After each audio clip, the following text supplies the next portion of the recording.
लेकिन कुछ स्थानों पर खास करके मैं नाम लेके कहूंगा, कांग्रेस के लोगों ने बोगस वोटिंग भी कराई है और उस बोगस वोटिंग को हमने सख्ती से रोकने की कोशिश की है। फिर भी चूंकि हर बूथ पर पर्याप्त पुलिस होने के बावजूद भी कहीं ना कहीं जो उनको मौका मिलता है तो हमें कुछ बोगस वोटिंग करने का जो समाचार मिले हैं। अब ये ठीक है कि उसको आज चैलेंज करने का समय भी निकल गया, चैलेंज करते भी नहीं है, लेकिन पहले जितनी होती थी उससे कम हुई है, फिर भी हुई है। इसका भी एक संज्ञान हम आगे भी लेंगे कि इस प्रकार से ना हो।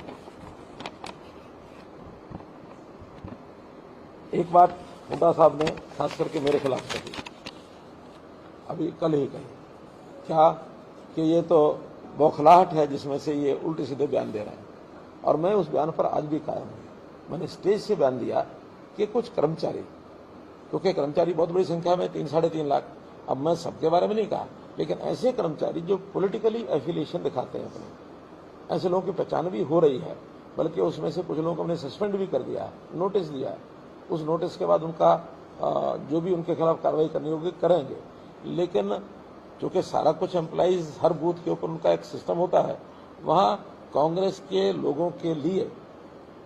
बहुत कुछ किया जा सकता है, एम्प्लॉय गड़बड़ करने पर आ जाए। मैंने उनको वार्न किया था कि अब जो कुछ आप कर रहे हैं आपको नजर रखी जाएगी, और जिस किसी का भी कोई हमको ऐसा प्रमाणित मिलेगा तो 4 जून तक आपका, 4 जून के बाद हमारा विषय। और मैंने हमारी जो सरकार, हमारे मुख्यमंत्री बाकी सबको कह दिया कि इनकी लिस्टें बनवाओ, लिस्टें बनवा करके और 4 जून के बाद इनके खिलाफ निश्चित कार्रवाई करेंगे, क्योंकि आखिर लोकतंत्र का मजाक है ये। यानी कैसे, जैसे कहावत कही जाती है, क्या खेत ही बाढ़ को खाने लग जाएगी, तो बाढ़ ही खेत को खाने लग जाएगी, तो खेत को बचाएगा कौन? आखिरी कर्मचारियों का दायित्व है कि एक निष्पक्ष चुनाव लोकतांत्रिक तरीके से कराएं, ये जिम्मेदारी कर्मचारियों की है।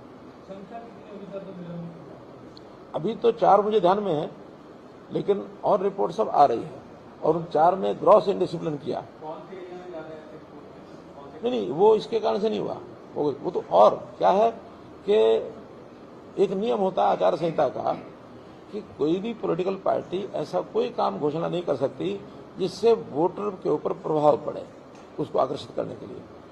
और सरकारी कर्मचारी भी ऐसा कोई काम नहीं कर सकता जिसके कारण से वोटर के ऊपर उसको परेशान करने के लिए, और वो सरकार से, क्योंकि सरकारी कर्मचारी है तो सरकार से ही दूर होगा, दुखी होगा, तो जिसके कारण से वो वोटर खिन्न हो जाए। अभी एक ऐसा सर्कुलर निकाल दिया जिसके कारण से 2 महीने ओल्ड एज पेंशन लगभग 25,000 लोगों की रुक गई, जबकि ऐसा निकाल नहीं सकते नोटिस। जो चीज आचार संहिता 16 मार्च को थी, 16 मार्च के बाद 4 जून तक कोई नया सर्कुलर, हाँ लॉ एंड ऑर्डर की स्थिति को मेंटेन करना है या इस प्रकार का कोई आपात स्थिति आ जाए उसके लिए सरकार कर सकती है, लेकिन नॉर्मल रूटीन का कोई नियम, इम्प्लीमेंटेशन भी जो पहले हो रही है, नई इम्प्लीमेंटेशन आचार संहिता से लेकर के और आचार संहिता समाप्ति तक कुछ नहीं किया जा सकता।